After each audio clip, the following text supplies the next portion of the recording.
할렐루야.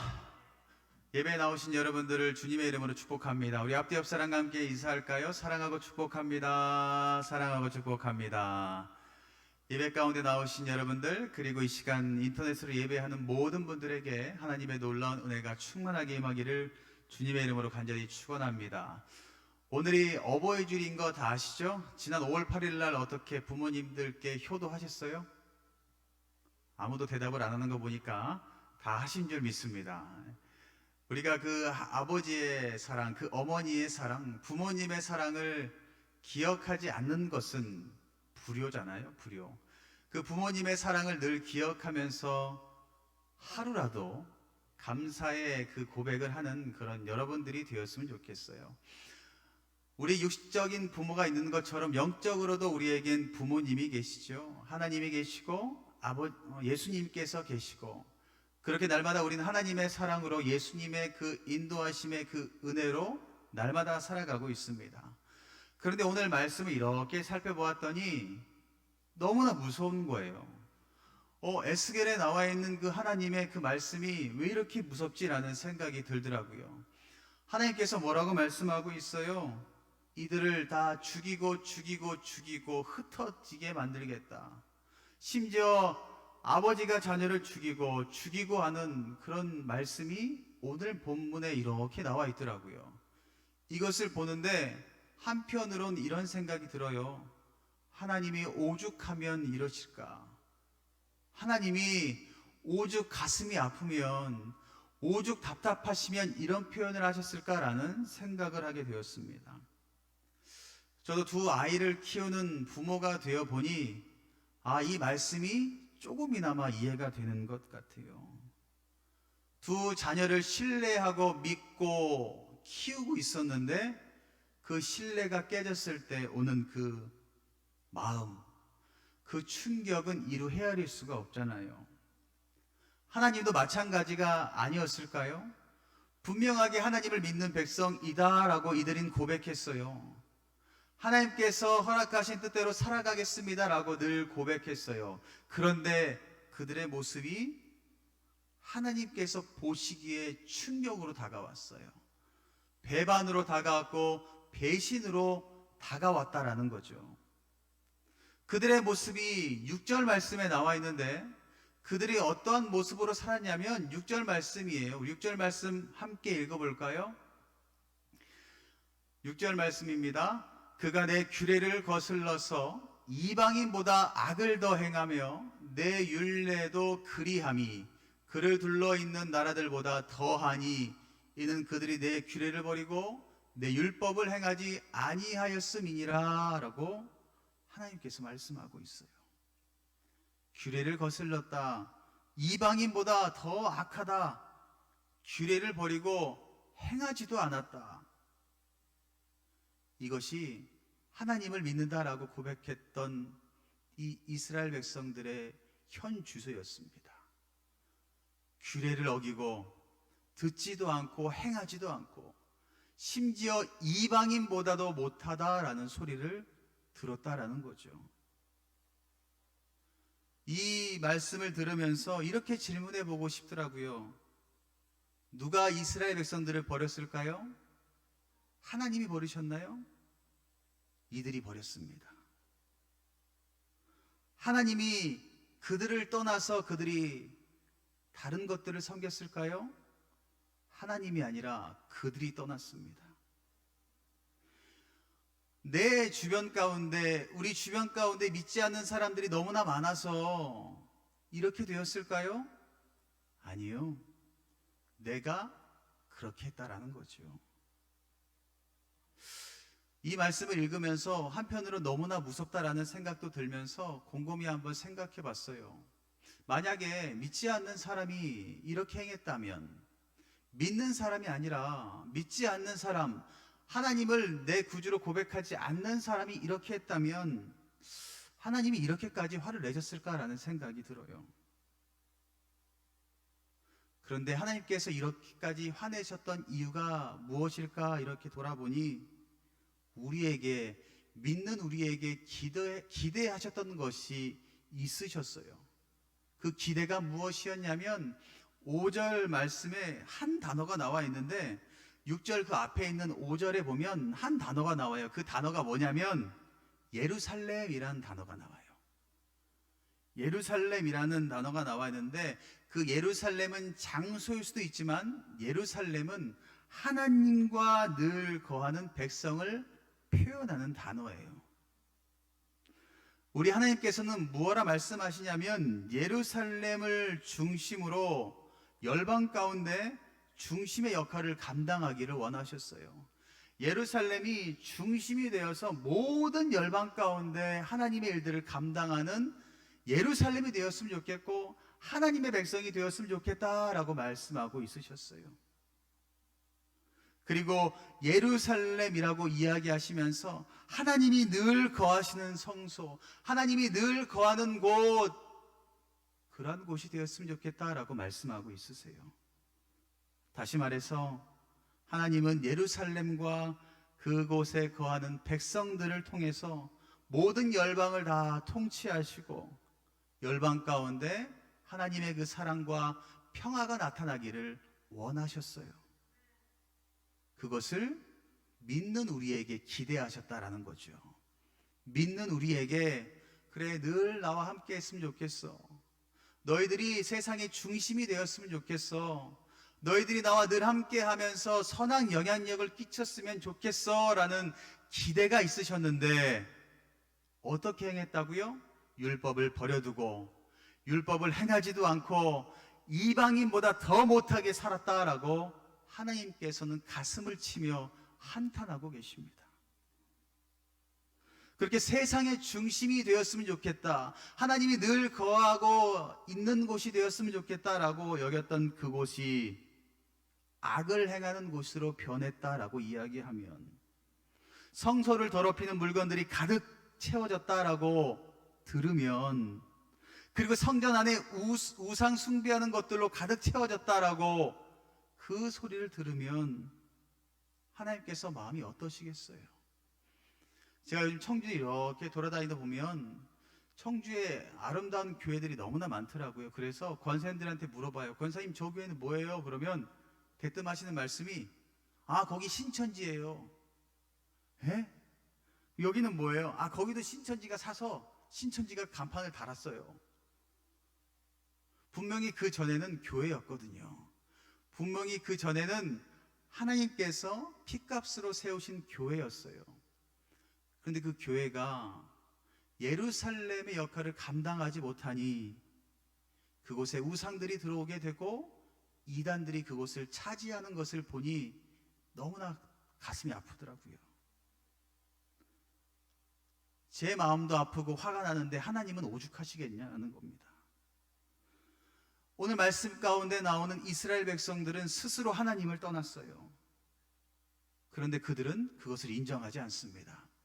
내가 하나님을 떠났다, 내가 죄를 지었다, 내가 죄 가운데 살았다라는 것을 인정하지 않아요. 그리고 그것이 죄라는 것조차도 인식하지 못하고 있습니다.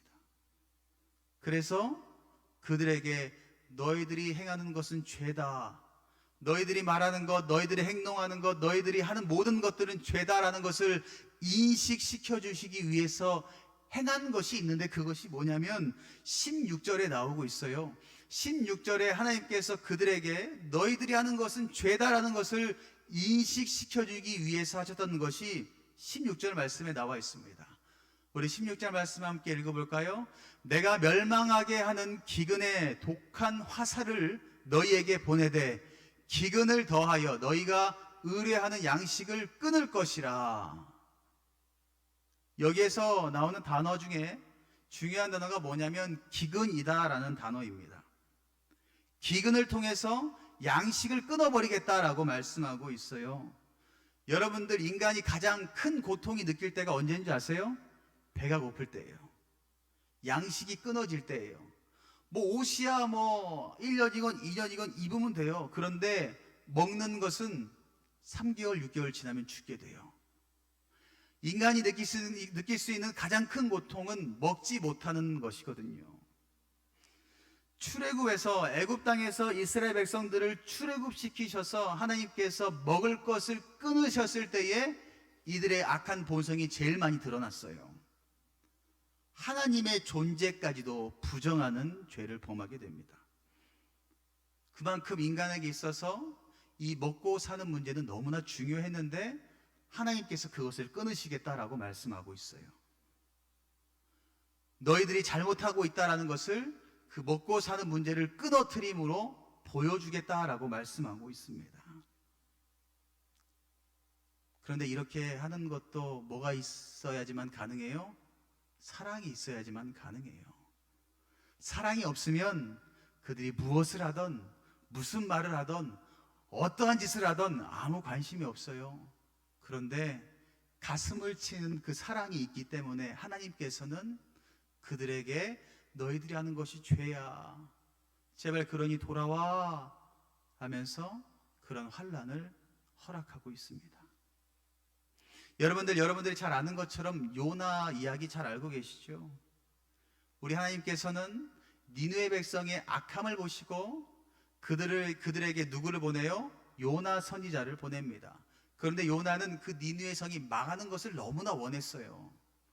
그럼에도 불구하고 하나님은 요나를 환난 가운데 세우고 훈련시키셔서 니느웨 성으로 보냅니다. 니느웨 성은 사흘 밤낮을 거닐 정도로 큰 도시였음에도 불구하고 요나는 어떻게 해요? 하루 그 앞에서 외치기만 합니다. 여러분, 하나님의 심판이 임해서 여기가 멸망합니다. 회개하세요. 회개하세요. 크게 외치지도 않아요. 왜? 니느웨 성이 망하기를 원했으니까. 자신의 적국인데 돌아오는 게 얼마나 별로 좋지 않겠어요. 망하기를 원하겠지. 그래서 조용히 외쳐요. 그냥 하루 문 앞에서. 여러분, 하나님께서 여러분들 심판하신대요. 돌아오지 않으면 다 멸망합니다. 멸망합니다. 외칩니다. 그런데 어떤 일이 일어나요? 놀라운 기적의 역사가 일어나죠. 요나서 3장 5절 말씀에 이렇게 이야기하고 있어요. 니느웨 사람들이 하나님을 믿고 금식을 선포하고 높고 낮은 자를 막론하고 굵은 베옷을 입은지라. 어떤 일이 일어났어요? 그 소리를 듣자마자 회개가 일어나기 시작합니다. 왕부터 시작해서 모든 사람들이 베옷을 입고 죄를 뒤집어 쓰고 주님께 나와 부르짖고 있어요. 주님, 우리가 잘못했습니다. 우리가 죄인입니다. 우리가 죄를 행하였습니다. 용서해 주시옵소서라고 고백하기 시작합니다. 처음에는 하나님께서 심판하여 멸망하겠다라고 말씀하셨는데 그 니느웨 백성의 회개를 듣고 멸망이 아니라 무엇을 해주셨어요? 구원을 다시 한번 주님께서 허락해 주셨습니다. 여기에서 말하는 그 분노가 오늘 읽은 본문에 나와 있는 에스겔서에 나와 있는 하나님의 분노와 동일합니다. 에스겔을 통하여서, 에스겔은 너무나 두렵고 떨리지만 하나님께서 이스라엘 백성에게 가서 외쳐라, 너희들을 다 멸망하겠다, 흩트겠다, 죽이겠다라는 것을 전해라 라는 것을 이야기하지만 에스겔도 두려워요. 그런데 그를 훈련시켜서 보냅니다. 그러면서 듣게 하죠. 회개하라고, 돌아오라고.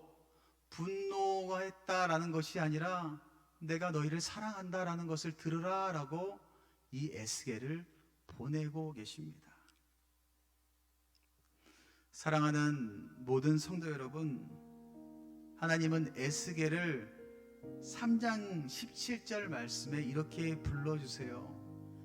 뭐라고 불러주시냐면, 인자야, 내가 너를 이스라엘 족속의 파수꾼으로 세웠으니 너는 내 입에 말을 들고 나를 대신하여 그들을 깨우치라 라고 말씀하고 있습니다. 에스겔을 뭐라고 불렀다고요? 파수꾼으로 불러주셨어요. 심판하는 자, 죽음을 전하는 자, 사망을 전하는 자, 멸망을 전하는 자가 아니라 파수꾼으로 에스겔을 세워주셨어요. 그것을 보면 이미 하나님은 이스라엘 백성들을 멸망하실 마음이 없으세요. 그들에게 잘 일러서 그들을 좀 깨우치게 해줘 라는 그 사랑의 마음이 담겨 있었다라는 것입니다. 오늘 말씀을 들은 여러분들의 마음은 어떠세요? 하나님의 진심을 아는 여러분들의 마음은 어떠세요? 나는 주님의 성전된 몸된 나를 더럽히고 있지는 않은지, 내 삶 가운데 우상으로 가득 채우고 있지는 않은지, 하나님의 백성답게 살기를 원하시는데 그렇게 살고 있는지 여러분들의 삶을 한번 돌아보았으면 좋겠습니다. 그리고 이 에스겔의 외침을 듣고 이스라엘 백성들이 돌아왔던 것처럼 여러분들도 이 하나님의 말씀을 듣고 돌아오셨으면 좋겠어요. 돌아오셔서 무엇을 가장 먼저 해야 되냐면 회개함으로 나아가야 돼요. 성경 말씀에 죄가 가득한 곳에 축복이 넘쳐난다라고 말씀하고 있거든요. 왜요? 주님, 내가 죄인입니다. 내가 죄인입니다라고 고백할 때에 하나님께서 그 영혼 가운데 성령의 충만함을 더하여 주시고 그 삶을 살도록 인도하시기 때문에 축복의 열매가 많이 생기게 돼요. 그래서 하나님께서 허락하신 축복을 받기 원하신다면 가장 먼저 해야 될 것은 회개하는 거예요. 내가 죄인입니다라는 것을 고백하는 거예요. 저는 그래서 매일매일 일어나면 고백해요. 주님, 제가 죄인이었네요. 오늘도 죄인된 모습으로 일어났고 죄인된 모습으로 걸어가네요. 마무리할 때도 주님, 내가 열심히 산다고 살았는데 또 죄인된 모습으로 살았습니다. 늘 고백하면서 살아가고 있어요. 여러분들도 혹여나 오늘 그 이 에스겔의 고백을 들으셨다면, 하나님의 진심을, 사랑을 들으셨다면 회개하는 자리로 나오시기를 간절히 축복합니다. 그러면 주님께서 여러분들을 안아주실 거예요. 버리고 멸망하시는 분이 하나님이 아니라 보듬어 주시고 안아주시고 사랑을 더하여 주시는 분이 우리 하나님이세요. 오늘 하나님의 분노를 말씀 가운데 기억하는 것이 아니라 하나님의 분노 이면에 있는, 너머에 있는 그 하나님의 사랑을 기억하시면서 그 사랑에 힘입어, 그래, 내가 하나님의 백성이지, 내가 예루살렘이지, 내가 예루살렘 성전의 백성이지 라는 것을 결단하면서 그렇게 사시기를, 하나님의 백성대로 사시기를, 하나님께서 사랑하는 사람들처럼 사시기를 주님의 이름으로 간절히 축원합니다.